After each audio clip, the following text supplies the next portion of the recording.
আসসালামু আলাইকুম রাহমাতুল্লাহ। প্রিয় বন্ধুরা সবাই কেমন আছেন? আমি সাথী।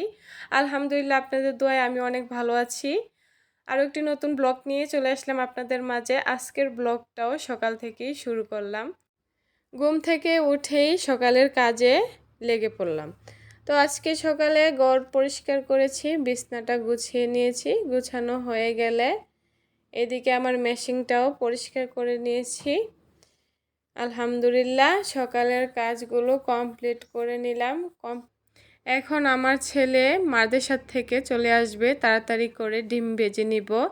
আপনারা আপনাদের বাচ্চাদের খাবারের তালিকায় সকালে একটা করে ডিম দিবেন, যেহেতু আমার দুইটা বাচ্চা, এইখানে আমি দুইটা ডিম ভেজে নেব। ডিম বাচ্চাদের জন্য কতটা উপকারী এটা আমরা সবাই জানি, বড় ছোট সবাই খাবেন আপনারা। যাই হোক, এখন দেখেন ডিম ভেজে নিয়েছি আমার ছেলের জন্য। আমার ছেলে খুবই পছন্দ করে ডিম ভাজি।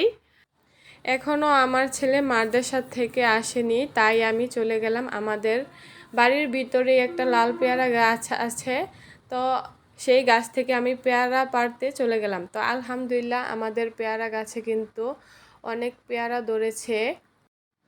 আমরা গাছে ওষুধ দেইনি, তাই আমাদের পেয়ারাগুলোর মধ্যে পোকা ধরে যায়, একটু বড় হয়ে হয়ে পোকা ধরে যায়। তো এমন থাকতে আমি পেয়ারা গাছ থেকে পেড়ে নিই, আর একটু বড় হলে পোকা ধরে যায়, তারপরে পেয়ারাগুলো একদমই খাওয়া যায় না, সাদা পোকা হয়ে ভরে যায়।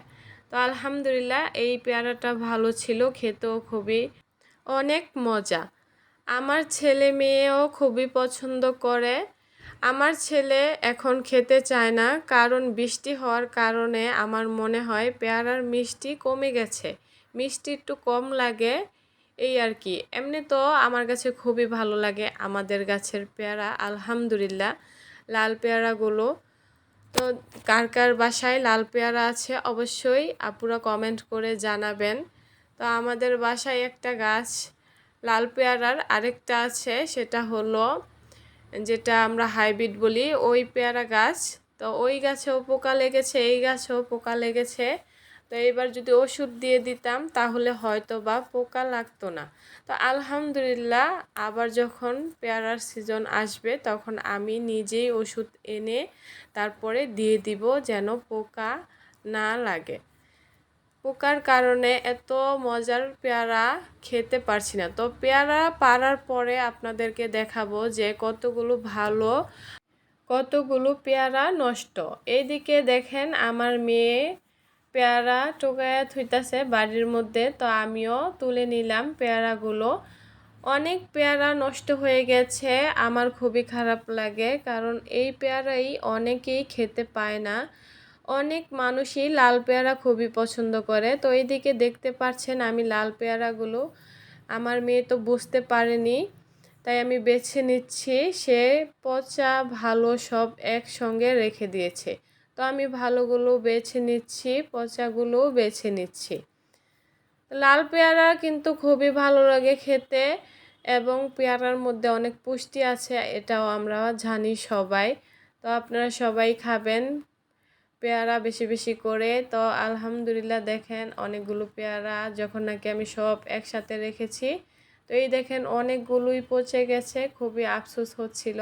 যা কি করার, পোকা হয়ে গেছে ভিতরে, সব ফেলে দিয়েছি। তো তারপরে সকালের নাস্তা খাইয়ে দিলাম আমার ছেলেকে। এই দেখেন এটা হলো সাজনা পাতা, আমরা সাজনা পাতা বলি, আপনারা কি বলেন অবশ্যই বলে যাবেন কমেন্টে। আমরা সাজনা বলি। তো সাজনা পাতাও খাওয়া যায়, সাজনাও রান্না করে খাওয়া যায়। তো এইদিকে দেখেন আমি সাজনা পাতাগুলো কুচায়ে নিয়েছি, লাল মরিচ দিয়ে রান্না করব। রসুন পেঁয়াজ কেটে নিয়েছি, সুন্দর করে সব কিছু ভেজে নিব। এইভাবে শাকটা রান্না করবেন, সাজনা শাক খুবই মজা বা টেস্টি খেতে। তো ভালো করে আমি বেছে নেওয়ার পরে দেখতেই পাচ্ছেন কিভাবে রান্নাটা করে নিয়েছি। আপনারাও কিন্তু এইভাবে সাজনা পাতাটা রান্না করে নিতে পারেন। অনেকেই আছে শুকিয়ে তারপরে ভাজে, আমি শুকানো ছাড়া ভেজে নিলাম। তো কেমন হয়েছে অবশ্যই কমেন্ট করে জানাবেন। আজকের ভিডিওটা এই পর্যন্তই। যারা আমার ভিডিওটা শেষ পর্যন্ত দেখেছেন সবাইকে অসংখ্য ধন্যবাদ। আপনারা লাইক কমেন্ট করে অবশ্যই পাশে থাকবেন। যদি ভিডিওটা ভালো লেগে থাকে আমার চ্যানেলকে সাবস্ক্রাইব করে দিবেন। ধন্যবাদ।